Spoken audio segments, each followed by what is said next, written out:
Thank you, Margaret. And I'd like to thank the Tree Reading Series for asking me to be here today, and thank all of you for coming. And to those of you who participated in the open mic to get the evening rolling, thank you. And yeah, thanks everybody. I'm very happy to be here. So this week there was a story in the news that I found very interesting, and it was a story about prairie dogs. And for the last 30 years, a husband and wife team of scientists have been observing and analyzing the barking of prairie dogs. And what they have discovered is that it's actually a very complex and specific and eloquent language. This is all true. In fact, prairie dogs are able to communicate with one another such things as the tall, thin human is walking across the colony in a blue shirt carrying a gun. Or there's a coyote 100 yards away to the northwest. Things like that. They're able to be that specific. And it might be a matter of modulating just a fraction of a second in one of their barks that might be the difference between a coyote or an eagle or a domestic dog. And I've been fascinated with the use of language by animals for a long time. So I'd like to start with a poem from my third book, Between the Walls, called Notes Toward the Lexicon of the Language of the Bear. This poem imagines the process of compiling a dictionary of what bears are saying to one another. 1. In its own language, its name means, I walk slowly on hillsides and sleep with a belly full of pleasing berries, pink flesh, and brains. I dream of love, vulgar and gorgeous, beside the rush of rivers of glacial ice. And I shun the times of no plenty, when all is dark and white and the blossoms do not love the red fruit into being. This is the simplest word in this language, and the first one it learns. 2. The bear does not have a word for regret, but the nearest equivalent would be, I am not proud to have gone to the end of the world and eaten garbage there in dumps among the naked and the thin when I could not last the winter. This word is often thought but seldom spoken among the strong. 3. If you want to say, I love you, and the bearish tongue say, you need not fear me. And translated literally, the word for solitude is, this side of the mountain is mine. I write a lot about animals. When I was writing this book, if I can remember that far back, I actually thought I was writing like a really urban city kind of book, and then I looked at it when it was done, and it was a lot of animals. Feeding the Deer, Marineland, 1987. This is from the same book.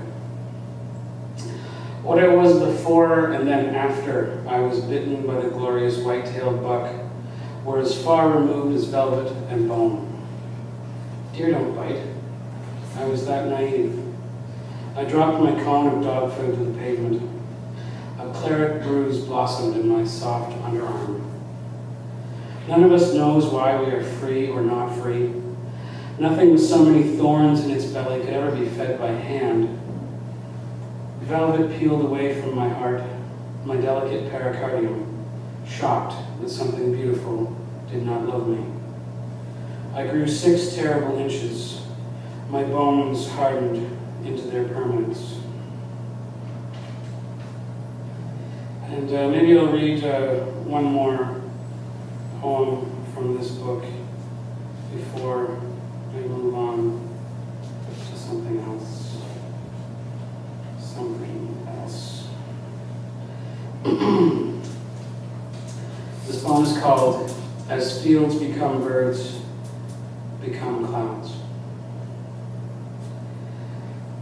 Drawing Snoopy on the mirror after bath time.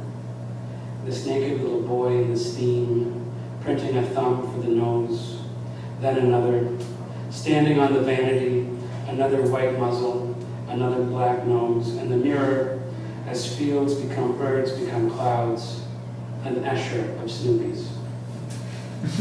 There is a love at work here, and a solar system, and epochs crashing through time as floors through a level building. He is clean now, and the rest should be painless. The steam will evaporate, and the love, and the boy.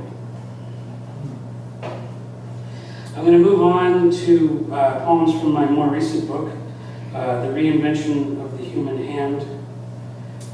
We may come back to animals using language at some point. But first I'm going to start with something much smaller.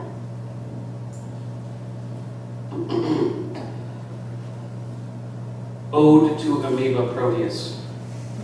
I know everyone usually reads their amoeba poem, but I'm going to do it anyway. Little one, you have mastered the arts of taking and giving. Even the tiniest crumb you take with the whole of yourself, enveloping it, creating a hollow place inside of you to keep it hidden, to keep it yours, until that place is empty again and it collapses in upon itself, and the need to fill it returns, and you take. But when you give, little one, there is no saint or savior who can match your generosity. Only you can give yourself twice, each to a different future, each from a single past. I even believed it was possible once to give and take the way you do, when the world seemed made of knives, and all I wanted was flesh, and all I felt was want.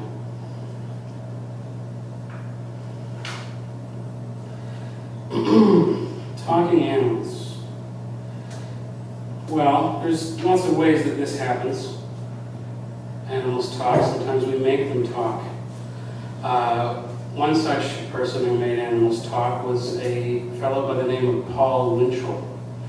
Paul Winchell was famous to my parents' generation as a ventriloquist, and he had a television show called The Winchell Mahoney Hour, where he was very famous for performing with his dummies Jerry Mahoney and Knucklehead Smith. That's Smith with 2 F's. To my generation, Winchell was well known as a voice actor who performed in many cartoons that we grew up with. He was Gargamel in the Smurfs cartoons. He was perhaps most famously Tigger in the Winnie the Pooh cartoons. And his other career, besides being a voice actor and a ventriloquist, was that he was an inventor, and he held many patents, including the patent to the flameless cigarette lighter and the see-through garter belt. This is all true, but perhaps the most important invention to which Paul Winchell held the patent was the artificial heart. Paul Winchell invented a prototype artificial heart, and when he decided he couldn't develop it any further, he donated his patent to the University of Utah, where a promising student by the name of Robert Jarvik further developed the Winchell heart into the Jarvik 7, which was then implanted into retired dentist Barney Clark at the age of 65 in 1984, and Barney continued to live very poorly and painfully for not very long after that. Elegy for Paul Winchell. Which is more alive, a tiger at its kill, or a child's plush tiger, or a child's plush tiger in a storybook, or the illustration of a child's plush tiger in a storybook? Why, I am, of course, says the illustration of a child's plush tiger in a storybook. Can one improve on the love of Geppetto? Can one succeed where the great Oz failed? Which is more alive, a heart that aches and races, or an artificial heart? They are equal, says the little wooden man. They are equal. If we could talk with the animals. In Woodside, California, there lives a gorilla named Coco. Some of you may have heard of her. She was very famous for her fondness for cats. But she's also famous for her use of sign language. Coco speaks GSL, Gorilla Sign Language, which is a modified version of ASL, American Sign Language. She has a vocabulary of about 1,000 signs, and she understands a further 2,000 words of spoken English. There was another gorilla who lived there at the Gorilla Foundation in Woodside, California, named Michael, but he passed away in the year 2000 when he was 26 years old. But before he died, Michael had already become a silverback. He also used sign language, though not with the same degree of proficiency that Coco is known to use it. But he was a better painter than she was, so it sort of evened out. Michael liked to play with his border collie Apple, and produced once a painting of a black and white squirrel that he called Apple Chase. But unlike Coco, who was born in San Francisco, Michael was born in the wild and was brought to the Gorilla Foundation by rescuers who found him in a meat market after his family had been hunted by poachers. And when he was fully grown and using sign language fairly proficiently, researchers asked him if he could remember his mother. And Michael's reply was, you can look this up, squash meat gorilla, mouth tooth, cry sharp noise loud, bad think trouble look face, cut neck, lip, girl hole. Which researchers believe to be his visual memory of witnessing his mother shot by poachers. This poem is called Ape, for Coco and for Michael. Ape born in Frisco, born out of darkness of mountain forests, out of rain that doesn't fall but hovers. Come, ape. Out of bushmeat trade and war zone, out of coffee and tea for human need. Come out of blood diamond, come out of strip mine, out of pit viper and mosquito, out of tick. Ape who lives in Woodside, ape who rides in Honda, who wears red sweater, come speak. Ape of legend come, out of colonial science, out of Bible. Come monster of Skull Island, of original sin, of city of gold, come take this kitten to your breast and speak of love, unconditional, earth motherhood. What did the old men make of you, ape, when they drew their Victorian cartoon? When they posed for their daguerreotype holding your scalp? Teeth of the meat eater, murderer's hands, bush devil, gargoyle, proof? Come, morning star, come adversary, daughter of the east, come beast thing, come witch, child of the Nephilim, giant in the earth, come demonstrate the eggshell gentleness of your strength. And what did the young men make of you when they came with their machete genocide, radiating smoke? They made you lamb of the wilderness, one animal's breath at the center of the green and white day, hushaby, hidden, quiet with your kind on the unclimbed slopes, there in shadow, in the hovering rain, the family almost stirs. 2. Ape, ape, we thought you were gone. We thought you were gone into the book. We thought the damp black covers of untreated hide had closed around you forever. Gone into the book of Sasquatch. There were reports. There were sightings. Gone into the book of Yeti. There were such blood-curdling cries in the highlands, footprints that vanished under the snow following the pass. It left us cold. Abe, we thought you were gone. It was aboard the hulking wooden ships of empire that you left us.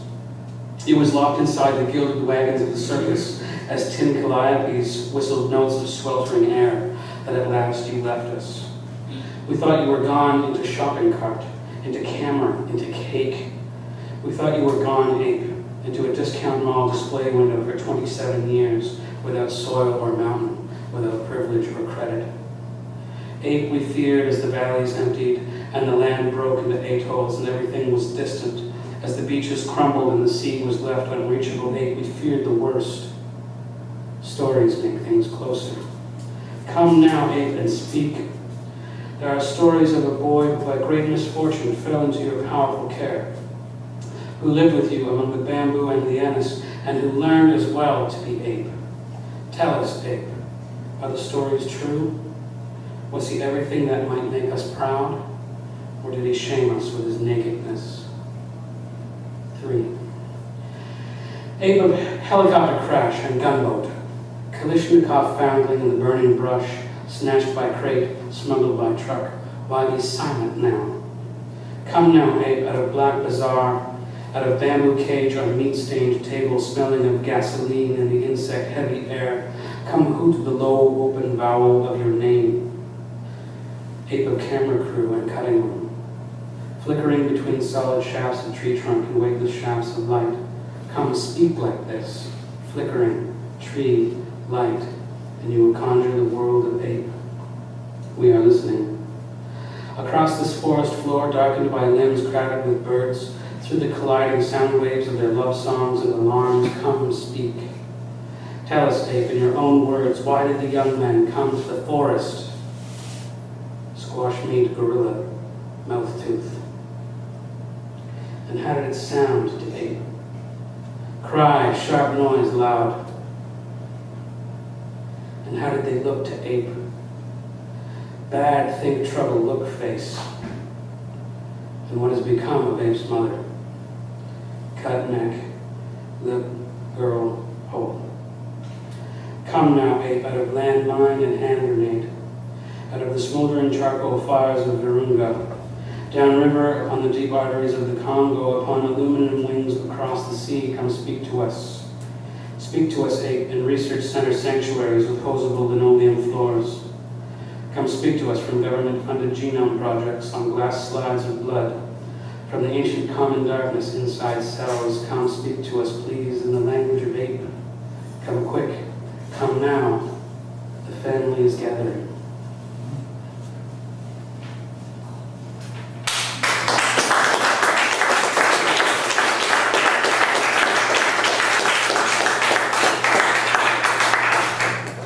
Thank you. Okay, I'm going to lighten it up. This next poem will be a audience choice. So I'll name 3 animals. And you guys pick the animal. So your 3 choices are duck, coyote, or rabbit. What's it going to be? Let's hear for duck. Who wants duck? No? Coyote? Who wants coyote? And who wants rabbit? I guess rabbit had a little more enthusiasm behind you. You want to like a playoff between coyote and rabbit? Okay, coyote? Yeah! Rabbit? Read the book. Read the book. These are 3 anthropomorphic studies for Mel Blanc. 2, call me coyote. Today, Rowan, like every day, the clouds in our sky, these pencil-thin translucent shapes, are sparse and a little too evenly spaced, and rain to moisten my parched and cracking lips is a little too much to hope for. Instead of rain today, perhaps an anvil will fall. How heavy the burden that drives me like a nail into the earth. How painful the music in my bones, like hollow reeds when I emerge, a shaggy brown accordion from the staggering blow. And today the saguaros are too green for the angular, never-setting sun. The cacti mock me, incompetent trickster, quixotic fool, and they mark their spines with the many names of my weaknesses: appetite, cowardice, neuroses, the knot in my stomach when the rocky ledge suddenly gives way beneath my feet. I ignore their jibes. How could they know? I've read all the German thinkers in German, and French in French.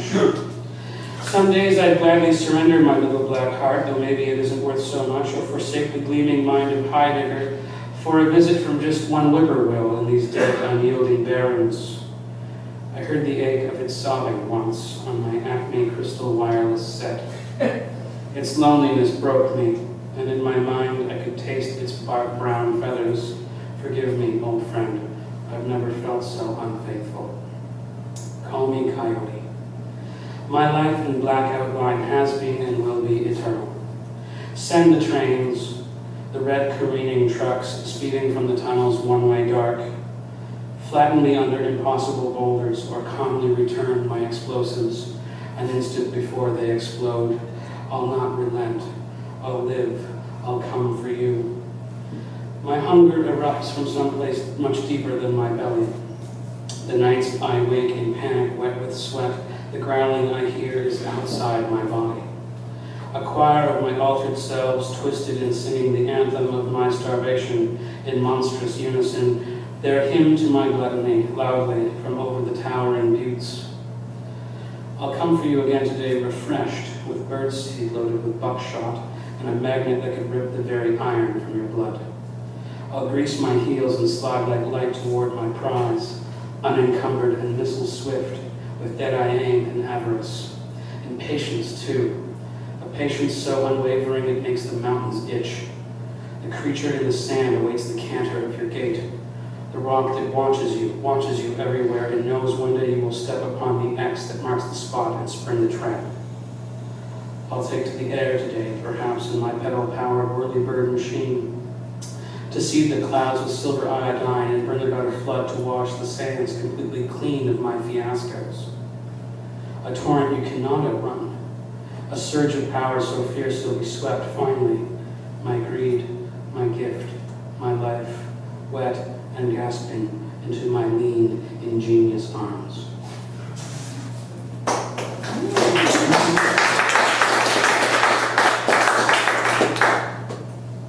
3, rabbit season.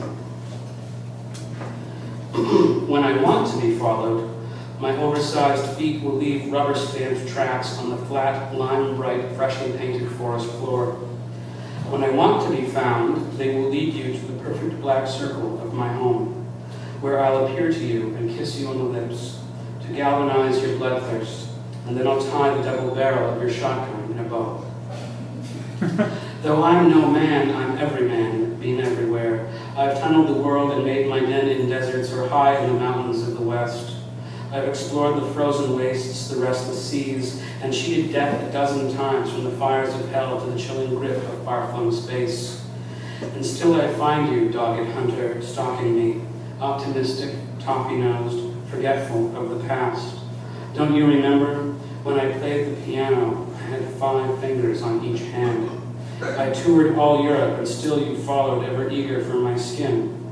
In the Venetian Opera House, I bested you, pansies sprouted like pink children from your hairless, gleaming crown. And you made for my neck, cursing me, the bullet dodger, the rascal. Oh, Elmer, your eyes. I thought you'd gone mad. Should you come for me again, my friend, take note. I am a master of disguise, non-parallel. And in my floral gown, in my headdress of fruit, I will perform a slow libidinous rumba for your lonesome, aching heart. And in my dove-gray 3-piece suit with matching hat, I will rook you and leave you on a train bound for Alaska. Oh, I know I'm cruel, but you know I do it out of love, don't you? When I tell you lies, you believe them with all the credulity of a child at vespers, like a little boy imploring the Lord for a bike, or like the patient in the mental ward who knows our lives, not his, are real and have flesh. I do it because you love the sweetly girlish quality of your cackle as a pair of muscular attendants are tightening the buckles on your sleeves. And though I almost know your thoughts before you think them, and though you look ridiculous in that hat, even I can take a wrong turn at Albuquerque.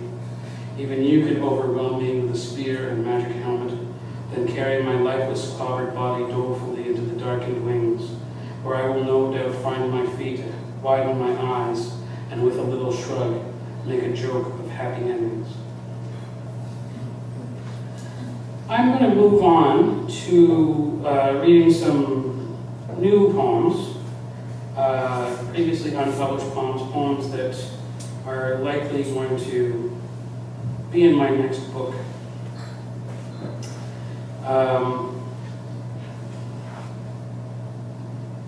Some of these poems like to imagine the future. Sometimes it's not a very pretty future. This poem is called The Future of Cow Tipping. It begins with a few lines from a poem by the poet Frederick Seidel.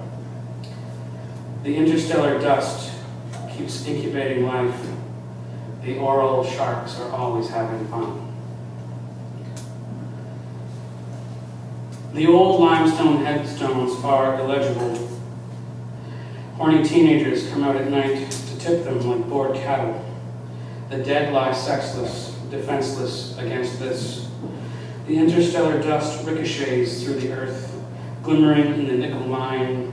Neutrinos tickle the dead in their hollow tombs, igniting them like wintergreen candy. The critical sun keeps reacting, keeps incubating life. Only some rube who has never seen cattle could believe they sleep standing.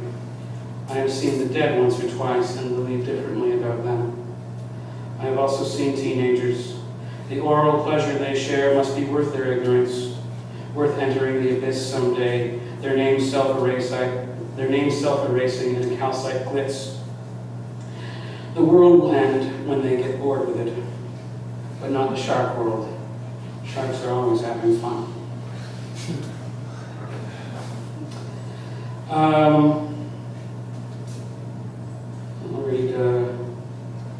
I'll read one more like that, and then I'll finish out with something completely unrelated. Helen Keller, the deaf and blind woman who became a very well-known writer and public intellectual, once took a trip to the Empire State Building.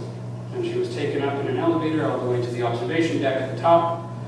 And when she had arrived home, she found that she had received a letter from the building manager asking what she thought of the view. She wrote him back a very beautiful and eloquent letter that includes these words. There was the Hudson, more like the flash of a sword blade than a noble river. The little island of Manhattan set like a jewel, its nest of rainbow waters stared up into my face, and the solar system circled about my head. Helen Keller describing the view from the Empire State Building. This is called the unseen world. If you are born to it, there will be no oblivion. Born from one tight womb into another as through a door that opens on a different unmarked door. And then onto a room with no walls, as though slipping from a basin filled with ink into a Martian silence, to a depth where you assume invisibility beneath an ocean of no light. But look, there's no oblivion here. No brusque deletion, only the panic of being found, of being touched by the limb of something swimming near you. Don't you see? Nothing has been removed from your experience, only added. First there was the word for water.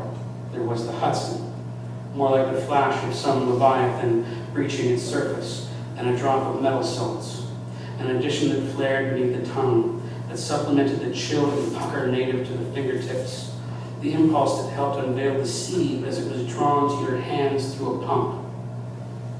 There was never annihilation in this, no banishment of a sense first absent, and from no oblivion the world was recreated in novel order. Water first, and then a doll that was broken before the sink, and whose appearance did not alter when you broke it, because a doll cannot appear to you. At first, the grasp of it is more of a sword blade than a noble river. It pierces, but it does not carry. It is a doll, but what is it? The wound of new knowledge creates an opening where the doll is placed, for now it floats on water. There is no other wound for it. And then another set of stabs divides the dark further into mother and father, and their names separated left and right like stigmata, so there is no room for doubt. All the known world is within your reach, but the ivy-green world will not be held in place. It bursts. It sprawls past any manual frontier, and moving through it scars you with a map to Scumbia and Arkin Ridge, connected by a line. The little island of Manhattan set like a jewel Rani-like upon your forehead. You know this because a noun isn't transmitted by touch alone. You needn't grip the soft bodies or feel the skittering nails of mice to understand them. There was Galilee and the underground ringside and doghouse, and these were glorious, glacial, galvanized, and grief-stricken. There was a factory and a rain shadow and a field. And in such places lightning struck, Russian history unfolded. Evangelists raved in their tents, and knowing this, that the movement of ions, the state of murdered girls, the arguments of Swedes could be related was a miracle. As your tutor, I pretended your vague planet in its nest of rainbow waters stared up into my face, begging to be named. So we called it penny. We called it oatcake. We called it calico. One piece at a time. You pioneered the unseen world. Your broken doll cast up a beam that signaled home. You followed water to its source, a concealed peak with invisible light falling on it from an unseen star. And about that star, more vague planets moved in their secret orbits. I asked you how I seemed beneath this hidden firmament, and your fingers scrutinized my mouth. You told me I was rugged against the atmosphere, that my voice throbbed like a vein, that in my lessons you found the gravity to hold the unseen world together, and the solar system circled about my head. They got in there.